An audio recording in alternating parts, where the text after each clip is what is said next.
I'm a strong believer in what I like to call strategic group formation. You know what that really means? I choose the groups. And it can sometimes, especially early in the school year, drive students crazy. They naturally want to choose who they work with, which is entirely understandable. Why wouldn't you want to work with your friends and the people who you're comfortable with? But that's part of the problem. First off, in the quote unquote real world, the workplace, you don't really get to choose your groups. You don't get to select your coworkers and the people you work alongside. You choose where you work, but then you're placed on a team and you're expected to get along and get things done. And if you don't like someone on your team, you got to figure it out. And so when students always get to choose who they work with and are never forced to develop the skill of working with unfamiliar people and different personalities and differing skill sets, sometimes even people they don't like, they won't know how to do something they'll need the rest of their lives. And they do need to know how to do this. According to a survey of almost 3,000 employers, the number one desired skill right now here in the 21st century is the ability to work in a team structure. So they need to learn how to work with different people. And beyond the future preparation, the other advantage of strategic group formation is the productivity that occurs when we're strategic about how we form groups. Sometimes you have students who don't work well together, and it just becomes a distraction by putting them together. And so we place them in separate groups. Maybe we have students who have shown over and over that they're a leader and a really strong person to have in a group. Maybe we need to strategically place that student with someone who might need a little extra help.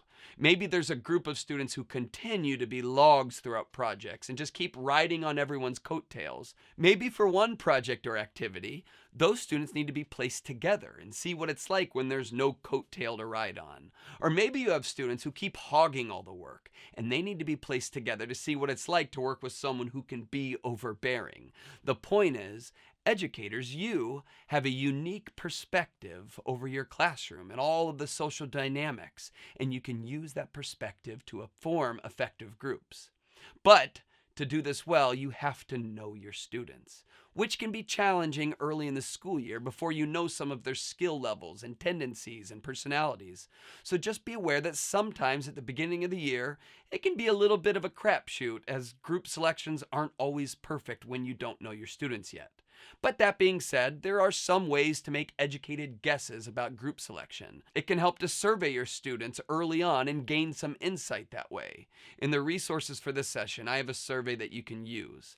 And then there's also the end-to-end strategy. The premise of the end-to-end strategy is that you wouldn't want to put your highest achieving students in a group with your lowest achieving students. This just might be too frustrating for both. And there's research that shows that groups are more effective when there's balance with skill and achievement levels. And so this strategy, the end-to-end strategy, can really help create some of that balance. Let me explain how it works. If you don't really know your students' personalities yet, rank them by GPA or whatever academic data you have access to early in the school year. If you're working with younger children, perhaps rank them on their reading or their math scores, or any other metric that's helpful for you to create some balance. Obviously, GPA and some of this academic data is not a holistic view of your students, but it may be the only metric you have to work with early in the school year. So here's the end-to-end. Let's say you have 30 students ranked by their GPA. You place your number 1 student with your number 15 student, and your number 16 student with your number 30 student, and then your number 2 student with your number 14 student, and number 17 with 29, and you continue to pull from the ends. This strategy is kind of like making an educated guess, but it can definitely be effective.